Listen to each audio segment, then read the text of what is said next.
Todo comenzó en una fría tarde de noviembre, durante la celebración del Día de Acción de Gracias. La familia se había reunido como de costumbre en casa de mis padres. Las risas, el aroma del pavo al horno y el calor del hogar creaban un ambiente que parecía perfecto. Sin embargo, una simple broma sería el detonante que acabaría con 2 vidas. Mi hermana menor, Laura, siempre había sido bromista, con un humor a veces un tanto ácido. Esa noche, mientras cenábamos, se le ocurrió decir en tono jocoso: «Vaya, qué ojos tan bonitos tiene mi hijo. ¿No crees que se parecen a los de tu esposo, Elena?».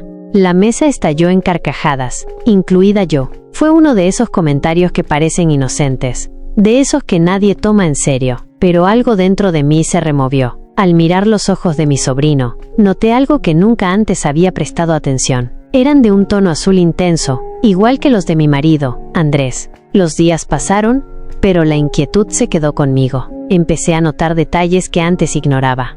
La complicidad entre Laura y Andrés, las miradas fugaces, las risitas compartidas. Me dije que estaba exagerando, que eran solo imaginaciones mías, pero el temor se había sembrado. La duda me carcomía. Una tarde, mientras Andrés dormía, tomé discretamente un cepillo con su cabello. Luego, con el pretexto de llevar a mi sobrino a jugar, conseguí un poco de su saliva en una servilleta. No tardé en enviar ambas muestras para una prueba de ADN. Me sentí culpable, como si estuviera traicionando a 2 de las personas que más amaba, pero la necesidad de saber era más fuerte. Cuando recibí los resultados, sentí que el mundo se derrumbaba bajo mis pies. Andrés era el padre biológico de mi sobrino. Mi marido y mi hermana habían tenido una aventura. Mi mente se llenó de imágenes que me hacían sentir enferma. Recordé todas las veces que confié en ellos, cada ocasión en la que los defendí.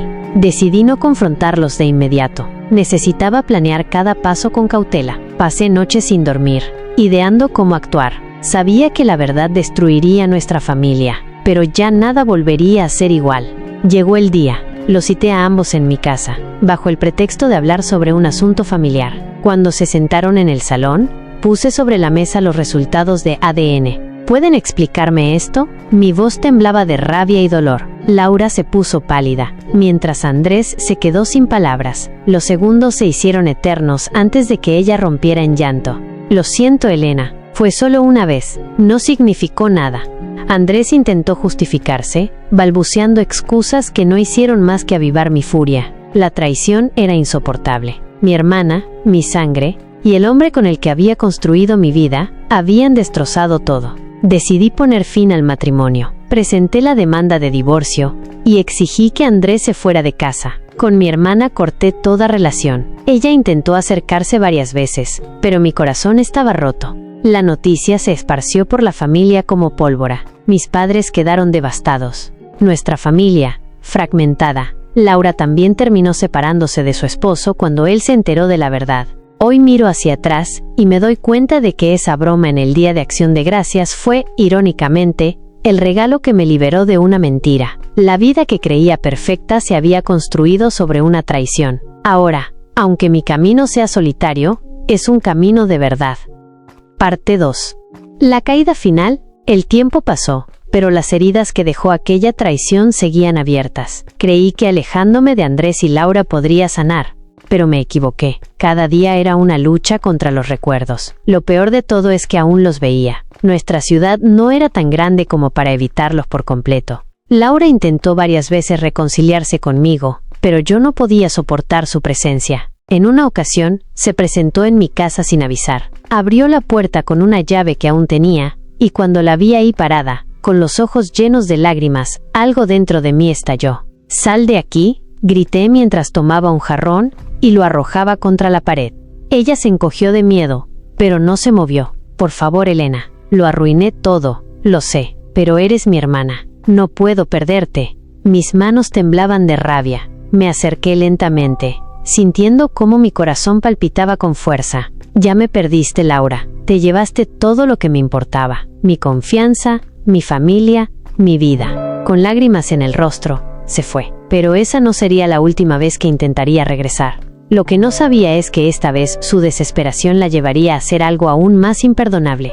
Un día, mientras regresaba del trabajo, noté que mi puerta estaba entreabierta. Entré con cautela y encontré a Laura sentada en mi sala, junto a Andrés, mi ex marido. Mi cuerpo se paralizó. ¿Qué demonios hacen aquí?, pregunté, sintiendo la ira arder en mi pecho. Laura se levantó rápidamente. Escucha, Elena, Andrés y yo, estamos juntos. Estamos intentando formar algo serio. Queríamos que lo supieras antes de que te enteraras por otros. Mis piernas flaquearon. Sentí que el suelo se movía bajo mis pies. No solo me habían traicionado una vez, ahora querían restregarme en la cara su relación. Mi sangre hervía. ¿Así que esto es lo que querías? ¿Robarme a mi esposo y venir aquí a presumirlo? Mi voz temblaba de furia. Andrés intentó calmarme. No es así, Elena. Solo queremos hacer las cosas bien. Me lancé sobre él con toda la rabia acumulada. Lo golpeé en el rostro, sintiendo cómo mis nudillos chocaban contra su mandíbula. Laura gritó y trató de separarnos,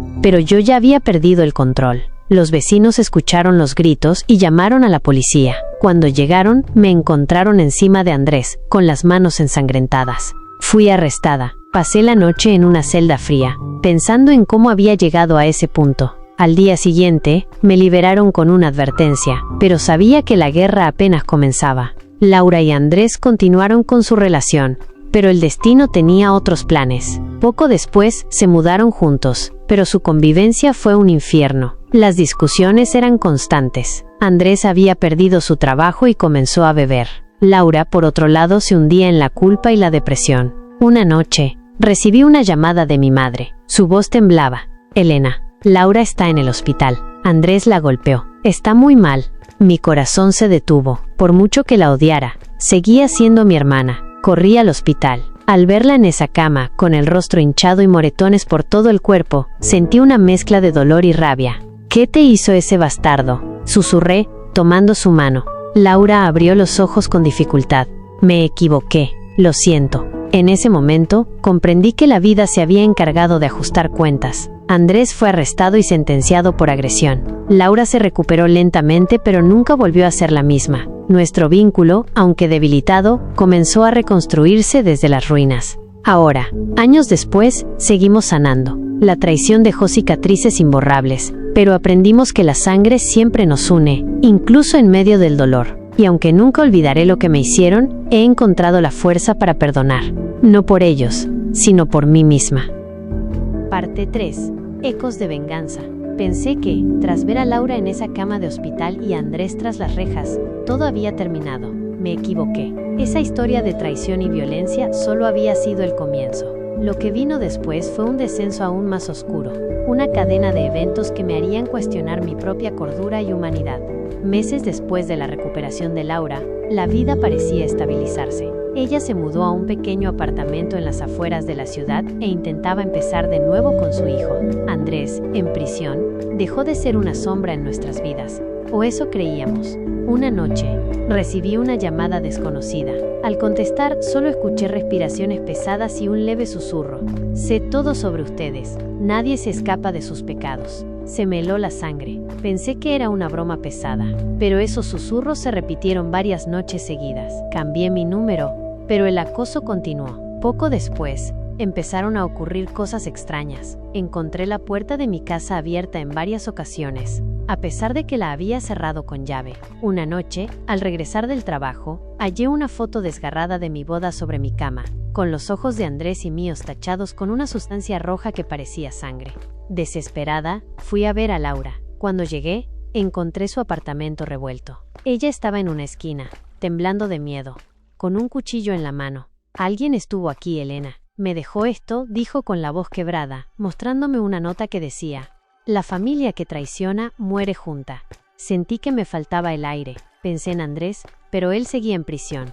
¿Quién más podría querer hacernos daño? Empezamos a investigar por nuestra cuenta, mientras la policía apenas prestaba atención a nuestras denuncias. Fue entonces cuando apareció alguien nuevo en escena: Gabriel, un viejo amigo de Andrés, que había salido recientemente de prisión. Era conocido por sus problemas con las drogas y sus tendencias violentas. Nos enteramos de que había visitado a Andrés varias veces en la cárcel, y se decía que le debía favores. Una noche, Laura y yo decidimos enfrentarlo. Fuimos a su destartalada casa en un barrio peligroso. Cuando abrió la puerta nos recibió con una sonrisa torcida y ojos inyectados en sangre. Vaya las hermanitas, Ya me imaginaba que vendrían. ¿Les gustaron mis recaditos?, dijo con una risa escalofriante. Intentamos mantener la calma, pero él dio un paso adelante y susurró: Andrés no olvida. Él quiere que paguen. Yo solo soy sus manos afuera. Esto apenas comienza. Laura estalló en llanto, mientras yo contenía la rabia y el miedo. Salimos de allí con la certeza de que nuestras vidas estaban en peligro. A partir de ese día, vivíamos con paranoia. No podíamos dormir. Mirábamos por encima del hombro constantemente, hasta que una noche, el verdadero horror golpeó. Laura desapareció. Recibí un mensaje desde su teléfono que decía: ven sola si quieres verla con vida. Me enviaron la ubicación, un almacén abandonado en las afueras. Sin pensar, fui. Entré en el lugar oscuro y húmedo, con el corazón a punto de estallar. Laura estaba atada a una silla, con la boca amordazada y lágrimas en los ojos. Frente a ella estaba Gabriel, y a su lado, Andrés, libre. Sorpresa, amor, dijo Andrés con una sonrisa cruel. Salí por buena conducta, pero no podía irme sin ajustar cuentas. Mi cuerpo se paralizó. Andrés se acercó lentamente, acariciando mi rostro con una mano temblorosa. Me quitaste todo, Elena. Ahora, voy a quitarte lo que más amas. A ella, señaló a Laura, y luego, a ti. Gabriel sacó un cuchillo y lo pasó por el cuello de Laura, sin cortarla, pero lo suficiente para que sintiera el filo. Mi hermana gimió de terror. En ese momento, algo se rompió en mí. La adrenalina tomó el control.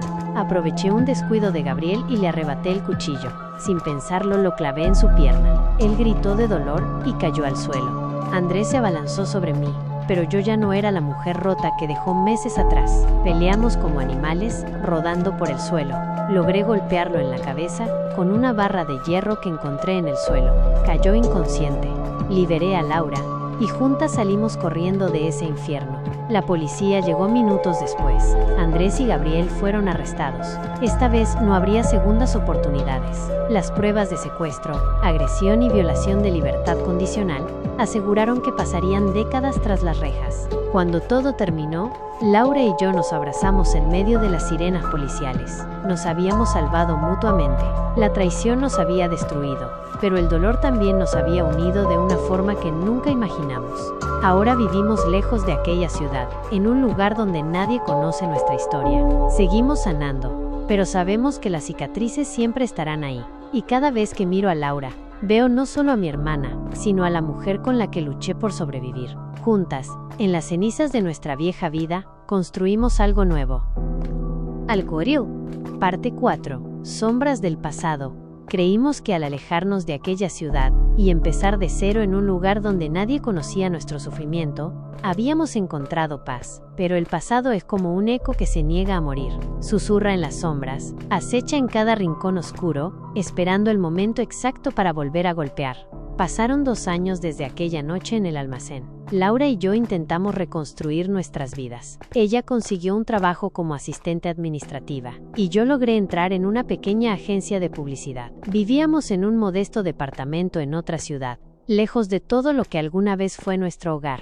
Las pesadillas fueron disminuyendo con el tiempo, pero nunca desaparecieron del todo. A veces, Laura se despertaba gritando, reviviendo la sensación de la cuerda apretando sus muñecas y el cuchillo frío sobre su piel. Otras noches, era yo quien me sentaba en la oscuridad, con los ojos abiertos, esperando escuchar esos susurros que me perseguían en la memoria. Creíamos que Andrés y Gabriel estarían encerrados por décadas. Pero una noticia llegó para destruir nuestra frágil tranquilidad. Gabriel había muerto en prisión tras una riña brutal. Y Andrés había desaparecido. La versión oficial decía que había sido trasladado a otra prisión por problemas de seguridad, pero había inconsistencias. Algunas fuentes hablaban de sobornos, de contactos que Andrés tenía desde su tiempo en las calles. Otros decían que simplemente se había esfumado durante un traslado nocturno. Nadie sabía nada con certeza. Hasta que los mensajes empezaron de nuevo. Un sobre llegó a nuestro departamento sin remitente. Dentro, una fotografía. Laura y yo caminando por la plaza de nuestra nueva ciudad. Al reverso, una frase: el amor y el odio se alimentan del mismo fuego. Sentí que el aire se me escapaba. Laura se desplomó en el sofá, pálida como un fantasma. Habíamos sido cuidadosas. Nunca revelamos nuestra ubicación a nadie. ¿Cómo nos había encontrado? Esa noche, cerramos cada ventana y reforzamos la puerta, pero sabíamos que no era suficiente. Andrés siempre encontraba una forma. Él no solo quería vengarse, quería que sintiéramos el miedo devorándonos lentamente, como un veneno que se filtraba en nuestras almas. Días después, recibimos otra prueba de que el infierno había vuelto. Al llegar a casa, encontramos la puerta entreabierta. Dentro, sobre la mesa del comedor, había un pequeño paquete. Al abrirlo, Laura dejó escapar un grito ahogado. Era el muñeco de su hijo, aquel que siempre llevaba consigo antes de que todo se desmoronara. Había desaparecido en la antigua casa la noche que Andrés la atacó. No entendíamos cómo era posible. Ese muñeco se había perdido entre los escombros de nuestras vidas anteriores, pero ahora estaba ahí, como un recordatorio de que el pasado nos había alcanzado. El pánico se transformó en rabia. No íbamos a huir otra vez. Habíamos aprendido a luchar. Decidimos buscar ayuda, pero esta vez no confiaríamos en la policía. Conocimos a Manuel, un investigador privado que había trabajado con víctimas de violencia doméstica y persecución. Era duro, callado, pero inspiraba confianza. Le contamos todo, desde la traición de Andrés hasta el secuestro en el almacén.